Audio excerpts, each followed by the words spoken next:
Hello students. आज से हम सोशल स्टडीज़ क्लास 4 की बुक पढ़ने जा रहे हैं। उसका पहला चैप्टर है our country India.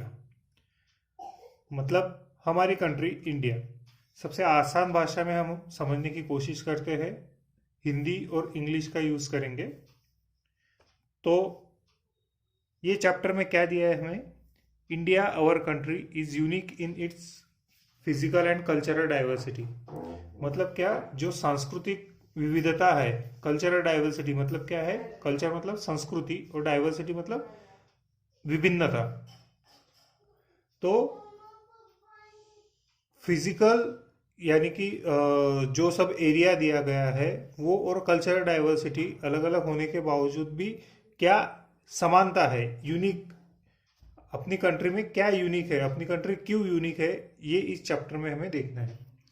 It's lies in south Asia. तो हमारी कंट्री कहाँ पे है? तो पूरे, जब हम ग्लोब के बारे में सोचते हैं तो ग्लोब में कॉन्टिनेंट्स है। उन कॉन्टिनेंट में से एक कॉन्टिनेंट है एशिया।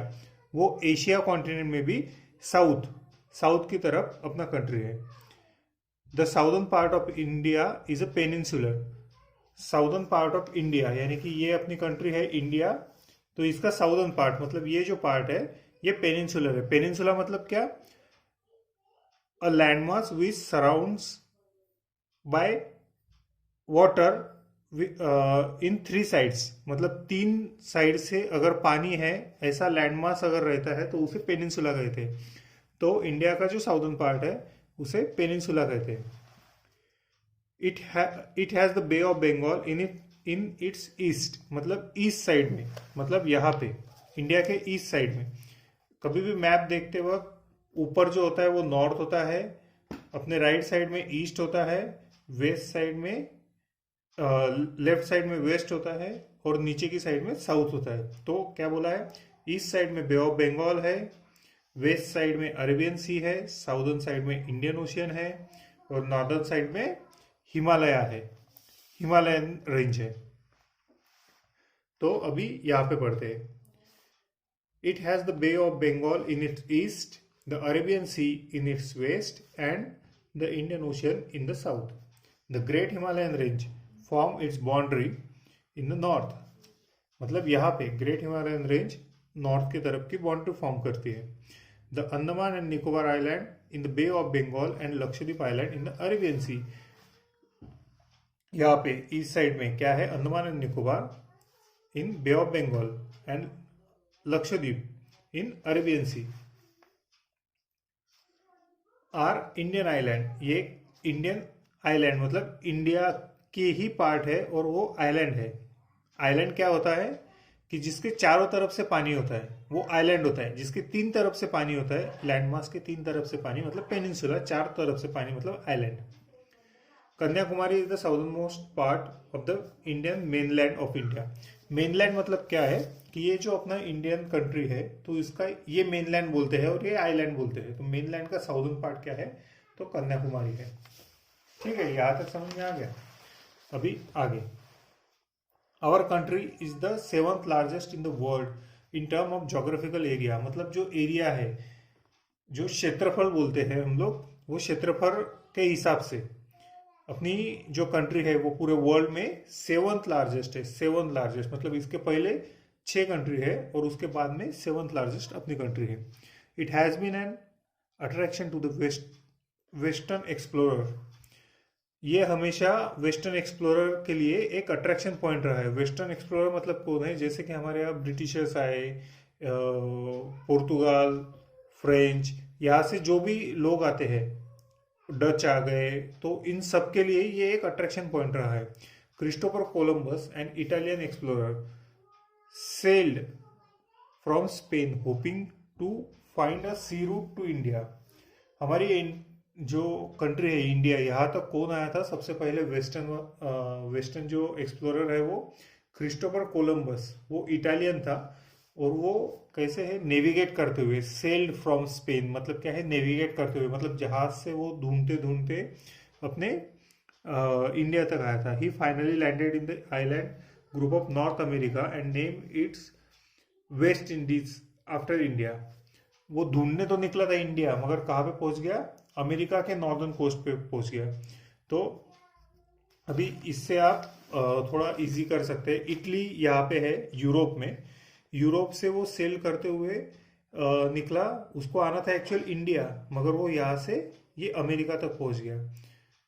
अमेरिका के पास यहाँ पे ये जो आइलैंड है इनको बोलते हैं वेस्ट इंडीज, तो वो वहां पे पहुंच गया। और उसका नाम वेस्ट इंडीज क्यों पड़ा? क्योंकि वो यूरोप के वेस्ट साइड में है और इंडिया को ढूंढते ढूंढते गया था, तो वेस्ट इंडीज ऐसा नाम पड़ा। उसके बाद में क्या है? The Himalayan mountain range runs from north west to north east, forming a boundary with country like Pakistan, Afghanistan, China, Nepal, Bhutan, Bangladesh, Myanmar and India. अभी क्या है, हिमालयन माउंटेन के बारे में अगर हम सोचे तो वो कहाँ से कहाँ तक है? पिछले मैप में हम लोग देखते हैं, north west to eastern side. और कौन सी कंट्रीज बॉर्डर करते हैं इंडिया को और अपने हिमालय को? पाकिस्तान, अफगानिस्तान, नेपाल, भूटान। देखिए फिर से, पाकिस्तान, अफगानिस्तान, चाइना, नेपाल, भूटान, म्यांमार, ये सभी कैसे बॉर्डरिंग कंट्रीज है जो कि हिमालय को लग के आए हुए हैं।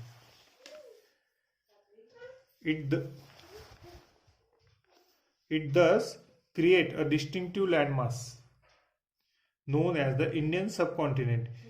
वो हिमालय को भी बॉर्डर करते हैं, तो इसमें कैसा है कि इनको क्या बोलते हैं? Indian subcontinent. इंडिया को लग के बाकी के एशिया का एक सब कॉन्टिनेंट बन गया। इंडिया को लग के जो कंट्रीज है उनको बोलते हैं Indian subcontinent. India and its neighbour countries not only share the physical feature but also the climate, vegetation, culture and economic trades.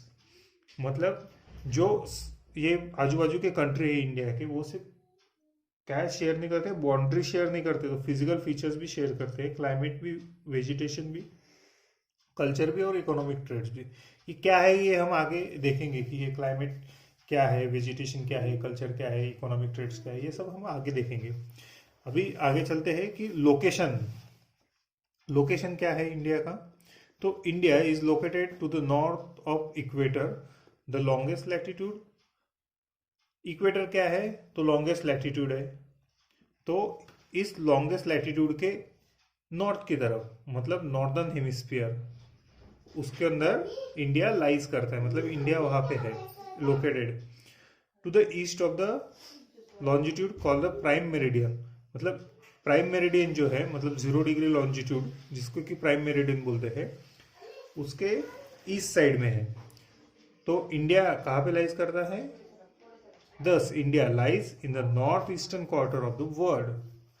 मतलब देखिए, ये इक्वेटर है, इसके नॉर्थ में ये प्राइम मेरिडियन है, इसके ईस्ट में, मतलब ये जो नॉर्थ ईस्टर्न क्वार्टर है, ये 4 क्वार्टर बन गए इससे, तो फिर ये जो नॉर्थ ईस्टर्न क्वार्टर है इसमें इंडिया लाइज कर रहा है। ओके, अभी देखते हैं फिजिकल फीचर्स क्या क्या है। ये फिजिकल फीचर्स में क्या क्या आता है? India is a land with beautiful landform such as high snow covered mountain, valley, river, waterfall, hills, plateau, plain, sea, coast and islands. मतलब इंडिया में क्या है? तो इंडिया में सब कुछ है। फिजिकल फीचर्स अगर इंडिया के बारे में देखें तो क्या क्या है? हाई, मतलब माउंटेन से लेके डीप वैली तक, ऐसा सब कुछ इंडिया में मिलता है। वो कैसे कैसे मिलता है अभी आगे देखते हैं। On the basis of these physical features our country is divided into 5 divisions. मतलब ये सभी अगर फिजिकल फीचर्स के बारे में सोचे तो इसके हिसाब से इंडिया को 5 भागों में डिवाइड किया गया है। कौन से 5? अब ये देखिए, द ग्रेट इंडियन हिमालयन, ये Himalayan range, great Indian Himalayan, ऊपर से नीचे की तरफ, उसको क्या बोलते हैं? The abode of snow. क्यों बोलते हैं हम आगे के चैप्टर में वो देखने वाले हैं। पहले बस अभी ये ध्यान में रखिए कि 5 पार्ट में इंडिया को फिजिकली डिवाइड किया गया है। कौन सा है? First part the great Indian Himalayan, ऊपर वाला, the coastal plain and islands. ये देखिए, ये कोस्टल प्लेन और ये आइलैंड। उसके बाद में the fertile plain of north India, fertile plain of north India, ये देखिए, ये जो है ग्रीन में दिखाया गया ये। उसके बाद में द ग्रेट इंडियन डेजर्ट, ये जो दिखाया गया है येलो में, ये द साउदर्न प्लेटू, ये जो बड़ा सा हिस्सा यहाँ पे दिखाया गया है इसको बोलते हैं साउदर्न प्लेटू। ओके, ये 5 पार्ट है, फिर से रिमाइंड कीजिए। ऊपर है ग्रेट हिमालय, सेकंड है कोस्टल प्लेन, थर्ड है fertile plain of northern India, fourth है ग्रेट इंडियन डेजर्ट और फिफ्थ है साउदर्न प्लेटू। ओके, अभी ये तो फिजिकल फीचर्स, फिजिकल डिवीजन हो गया। अभी पॉलिटिकल डिवीजन क्या है, तो India is divided into 28 states and 9 union territory. हमें पता है कि इंडिया में 28 स्टेट्स है और 9 यूनियन टेरिटरीज है, including the national capital territory of Delhi. These are further divided into districts and small administrative unit for the purpose of easy governance। तो ये डिवीजन जो है पॉलिटिकल, ये क्यों किया गया है कि गवर्नेंस अच्छे से होना चाहिए, मतलब जो भी काम है वो पूरा अच्छे से होना चाहिए। इसके लिए एक अपनी सहूलियत के लिए ये किया गया है 28 स्टेट्स और 9 यूनियन टेरिटरीज में। अभी देखते हैं क्लाइमेट, इंडिया का क्लाइमेट कैसा है। Climate is a regular pattern of weather condition of a particular place, मतलब एक जगह पे जो रेगुलर पैटर्न रहता है क्लाइमेट, उसी को क्लाइमेट कहते हैं। The population strength of a place depends to a great extent on its climatic condition. मतलब कहाँ पे पॉपुलेशन ज़्यादा है वो किसके ऊपर डिपेंड रहता है, जनरली क्लाइमेट के ऊपर। क्योंकि अगर अच्छा क्लाइमेट रहा तो ज़्यादा लोग रहना पसंद करते हैं, अगर हार्श क्लाइमेट रहा जैसे कि रेगिस्तान की तरफ देखो तो वहाँ पे बहुत कम लोग रहते हैं, एकदम हिमालय की ऊंची पहाड़ियों पे बहुत कम लोग रहते हैं। वही अगर आप ऐसे प्लेन रीजन पे देखेंगे तो वहाँ पे ज़्यादा लोग रहते हैं। तो इसको क्या बोलते हैं, पॉपुलेशन स्ट्रेंथ। वो किसके ऊपर डिपेंड रहता है, जो क्लाइमेटिक कंडीशन है उसके ऊपर डिपेंड रहता है। The dress, life style, diet etcetera. तो क्लाइमेटिक कंडीशन हो गई, और ये ड्रेस मतलब ड्रेसिंग जो रहता है वो अलग अलग रहता है, लाइफस्टाइल अलग रहता है, खान पान अलग रहता है। ये सभी किस वजह से होता है कि वहाँ पे क्लाइमेटिक कंडीशन की वजह से होता है। ये of the people depends on the climate of the place where they live. They adjust their life style to the change in the weather condition of that place. मतलब वहाँ पे रहने वाला कोई भी आदमी, एक जगह पे रहने वाला आदमी वहाँ पे जो क्लाइमेटिक कंडीशन रहती है उसके हिसाब से अपने आप को ढालते रहता है। तो उसमें क्या करता है, वो खान पान उसी हिसाब से करने लगता है, वो उसका जो पहनावा रहता है, जो ड्रेसिंग सेंस रहता है वो भी उसी के हिसाब से रहता है, सब कुछ उसके हिसाब से उसका होने लगता है। India, even though a small country in terms of area, hold a large population mainly because of a sustainable suitable tropical monsoon and pleasant climate. तो यहाँ का क्लाइमेट कैसा है कि एक नाम है ट्रॉपिकल मानसून। यहाँ के क्लाइमेट का नाम क्या है, ट्रॉपिकल मानसून, जो कि एक प्लीजेंट क्लाइमेट है, उसके वजह से यहाँ पे पॉपुलेशन ज़्यादा होती है।